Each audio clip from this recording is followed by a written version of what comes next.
జట్టు కట్టు కుర్చీ పట్టు అట. కొన్ని చోట్ల ప్రధాన ప్రత్యర్థులు కూడా ఒక్కటవుతున్నారట.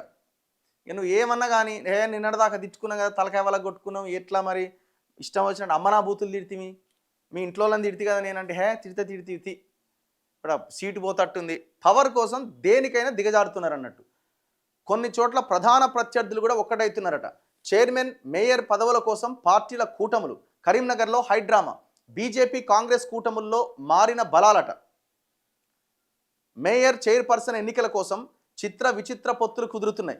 ఎన్నికల సమయంలో ప్రధాన ప్రత్యర్థులుగా పోటీ చేసిన వారు ఒక్కటవుతున్నారు. రాష్ట్ర స్థాయిలో ప్రధాన ప్రత్యర్థి పార్టీలు నిత్యం పరస్పర ఆరోపణలు చేసుకుంటున్న వారు కొన్ని మున్సిపాలిటీల్లో ఏకమవుతున్నారట.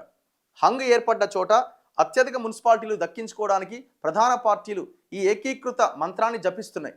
రాష్ట్రంలో అధికారంలో ఉన్న కాంగ్రెస్ పార్టీ సాధ్యమైనన్ని ఎక్కువ మున్సిపాలిటీలు నగరపాలక సంస్థలు దక్కించుకోవడానికి సర్వశక్తులు ఒడ్డుతోంది. ఇక మంత్రులు రాష్ట్రాన్ని వదిలేసిరు. రాష్ట్రం పరిపాలన గిరిపాలన ఈ నిన్న మొన్న 3-4 రోజుల నుంచి మొత్తం దాని మీదనే పడ్డారు.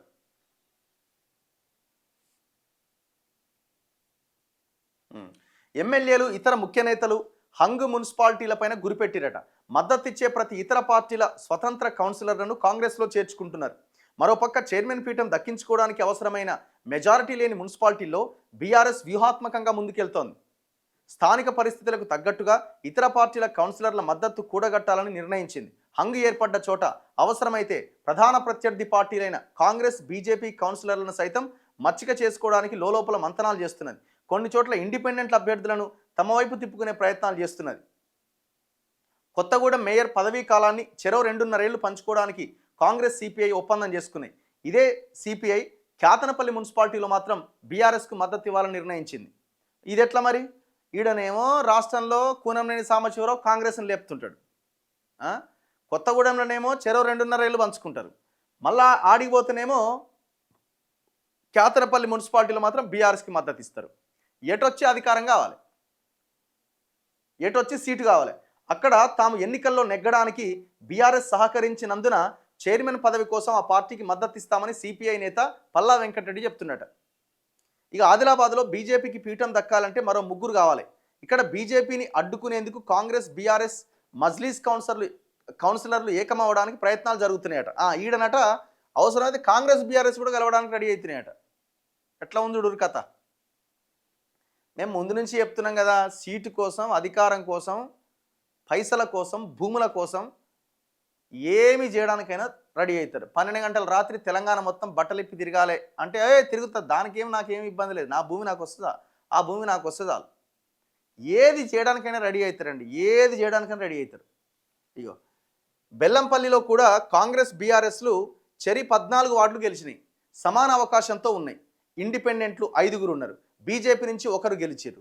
వీరిలో కాంగ్రెస్ నుంచి 2, ఇండిపెండెంట్ల నుంచి మరో 2 తమ పార్టీకి మద్దతు తెలిపేలా బీఆర్ఎస్ ప్రయత్నం చేస్తున్నది. ఇదే సమయంలో బీఆర్ఎస్ను అడ్డుకునేందుకు బీజేపీ కాంగ్రెస్ కౌన్సిలర్లు కలిసేందుకు చర్చలు సాగుతున్నాయట.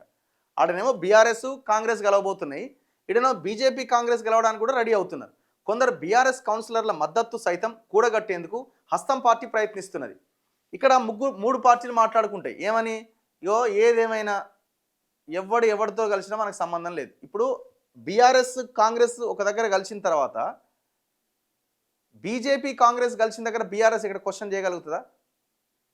బీఆర్ఎస్ కాంగ్రెస్ ఒక దగ్గర కలిసింది, అప్పుడు బీజేపీ క్వశ్చన్ చేస్తుంది, మీరిద్దరు ఎట్లా కలిసిరని. కానీ బీజేపీ ఏం చేస్తుంది? ఈడ కాంగ్రెస్ బీజేపీ కలుస్తున్నది. అప్పుడు బీజేపీ ఆడ అడుగుతుందా? నోరు మూసుకొని కూర్చుంటుంది. బీఆర్ఎస్ కాంగ్రెస్ కలిసి ముందుకెళ్తున్నప్పుడు ఒక దగ్గర బీజేపీని క్వశ్చన్ చేయగలుగుతుందా? కాంగ్రెస్ని క్వశ్చన్ చేయగలుగుతుందా? నువ్వు ఈయన చేసే పని కూడా అదే. కాబట్టి ఎవడికి క్వశ్చన్ చేసుకోడు, ఎవరి పని వాడు చేసుకుంటాడు సింపుల్గా. ఇదే సమయంలో బీఆర్ఎస్ను అడ్డుకునేందుకు బీజేపీ కాంగ్రెస్ కౌన్సిలర్లు కలుస్తున్నారట. కొందరు బీఆర్ఎస్ కౌన్సిలర్ల మద్దతు సైతం కూడగట్టేందుకు హస్తం పార్టీ ప్రయత్నిస్తున్నది. ఇక అమరచింతలోని 10 వార్డుల్లో కాంగ్రెస్ బీఆర్ఎస్ బీజేపీ 3 వార్డులు గెలిచినాయి. కాంగ్రెస్తో కలిసి 1 వార్డులో సిపిఎం గెలిచింది. ఇక్కడ బీఆర్ఎస్ బీజేపీలు ఏకమైనాయి. మరోపక్క ఈ ఒప్పందానికి భిన్నంగా బీఆర్ఎస్ కౌన్సిలర్లు కాంగ్రెస్లో చేరేందుకు మొగ్గు చూపుతుండడంతో చైర్మన్ పీఠం చివరికి ఏ పార్టీకి దక్కుతుందనే ఉత్కంఠ నెలకొంది. నెక్స్ట్, నారాయణపేట్ మున్సిపాలిటీలో బీజేపీని అడ్డుకునేందుకు కాంగ్రెస్ బీఆర్ఎస్ కౌన్సిలర్లు ఏకమవడానికి ప్రయత్నిస్తున్నారట.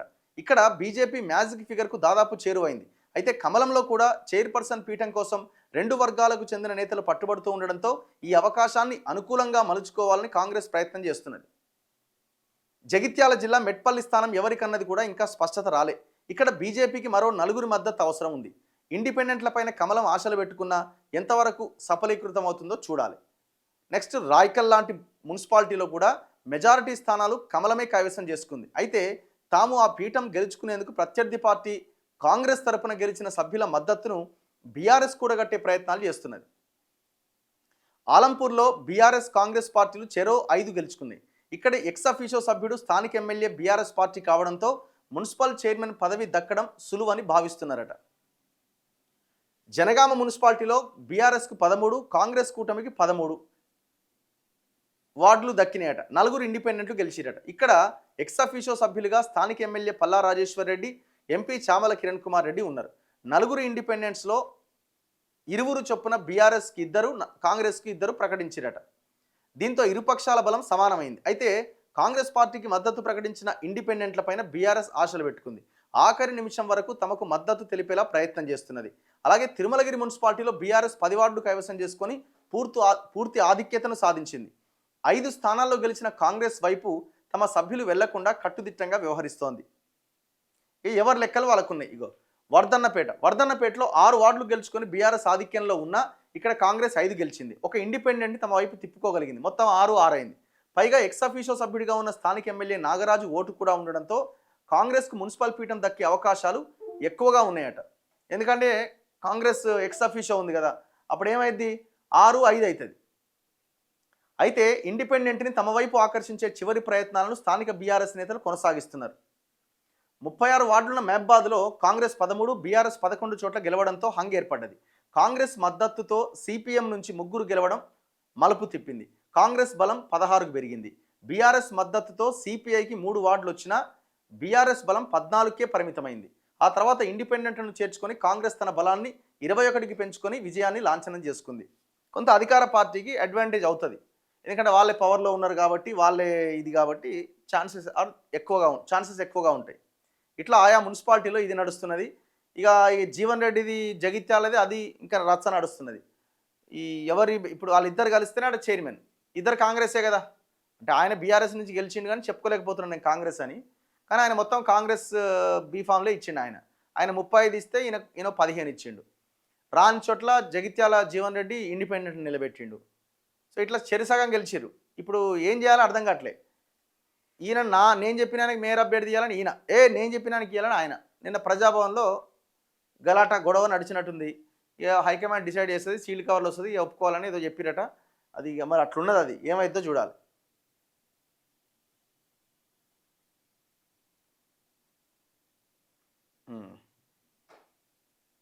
ఇక అందరికీ విప్పు జారీ చేస్తారట. మరి విప్పు ఉందా ఇప్పుడు? ఇంకా ఎక్కడో అక్కడ కొని అవతల పడేస్తుంటే ఏం కథ ఏంది ఇది?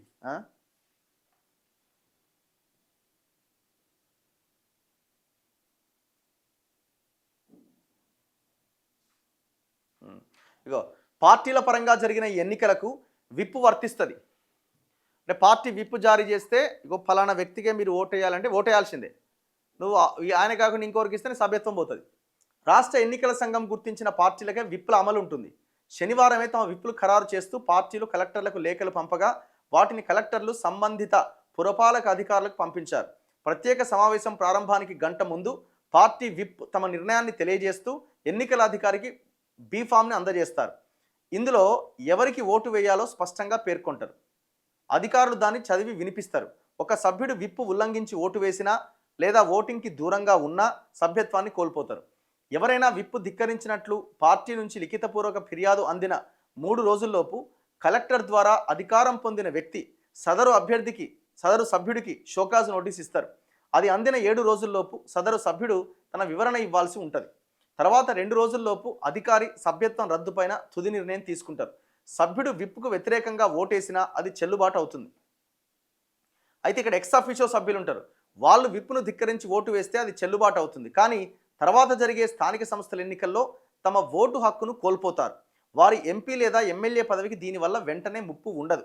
ఆయా పార్టీల పరంగా క్రమశిక్షణ చర్యలు ఎదుర్కోవాల్సి ఉంటుంది. ఇప్పుడు 10 మంది జంప్ అయ్యారు కదా, ఆ జంప్ అయిన ఎమ్మెల్యేలు మరి ఎవరికి వేస్తారు? ఇప్పుడు జీవన్ జగిత్యాల్లో సంజయ్ ఉన్నాడు, మరి ఎవరికి వేయాలి ఓటు? ఆయన ఎమ్మెల్యే విప్ ఎక్స్ అఫీషియో ఉంది కదా. సో ఆయన కూడా ఒకవేళ పార్టీ విప్ జారీ చేసిన దాని ప్రకారం నడుచుకోవాల్సిందే. నేను బీఆర్ఎస్లో ఉన్నా, మరి బీఆర్ఎస్కి వేస్తారా ఇప్పుడు? చూడాలి మరిగా.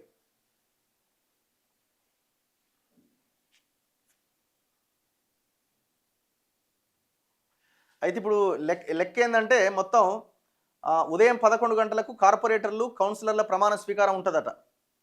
11 గంటలకి సమావేశం ప్రారంభమైన గంటలోపు ఎన్నికైన ఎక్సాఫిషో సభ్యుల్లో 50% మంది హాజరైతేనే ఎన్నికలు జరుపుతారట. సోమవారం కోరం లేకపోయినా లేదా ఇతర కారణాల వల్ల ఎన్నికలు విఫలమైన మరుసటి తేదీ అంటే 17వ తేదీకి ఎన్నికలు నిర్వహిస్తారు. ఆ రోజు కూడా ఎన్నికలు ఒకవేళ జరగకపోతే, రిజర్వ్ డే ఒకటి ఉంది 17 రేపు, ఆ రోజు కూడా జరగకపోతే నిబంధనల మేరకు నెల లోపుగా రాష్ట్ర ఎన్నికల సంఘం నిర్దేశించిన తేదీన ఎన్నికల ప్రక్రియ నిర్వహించాల్సి ఉంటుందట. మళ్ళీ ఎన్నికలు పెట్టాల్సి వస్తుందట. మరి అది అవుతుందా కాదా చూడాలిగా.